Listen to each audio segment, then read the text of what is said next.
Assalamualaikum warahmatullahi wabarakatuh. Saya akan menjelaskan tentang organisasi kurikulum.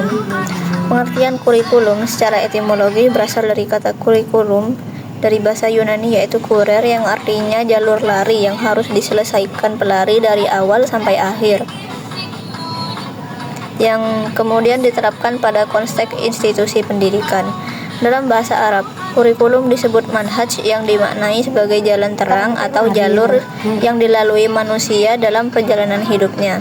Sedangkan menurut pandangan lain, organisasi dalam kurikulum merujuk pada pengurutan, penataan, dan pengintegrasian kesempatan dalam belajar, yaitu sequencing, ordering, integrating learning opportunities.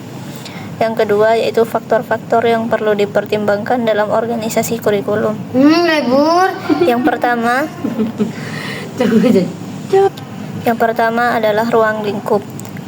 Ruang lingkup kurikulum tidak dapat dipisahkan dari kebutuhan peserta didik, kebutuhan keluarga, masyarakat, bangsa, dan negara.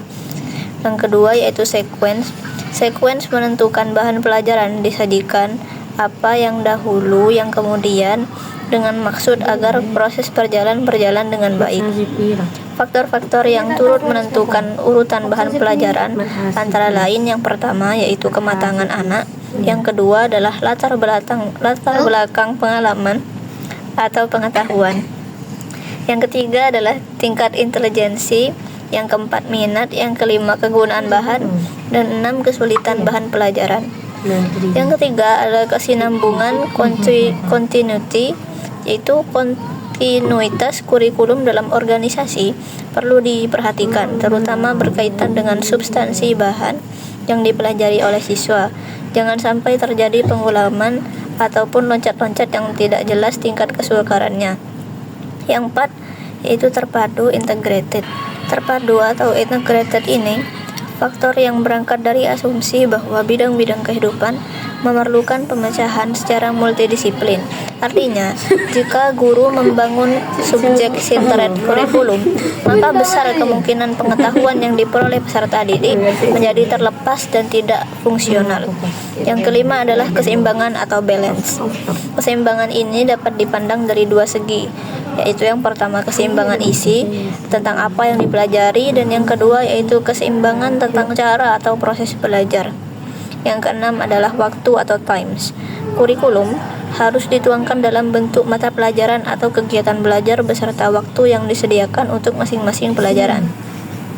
Lalu jenis-jenis kurikulum yang pertama adalah separated subject, yaitu kurikulum terpisah.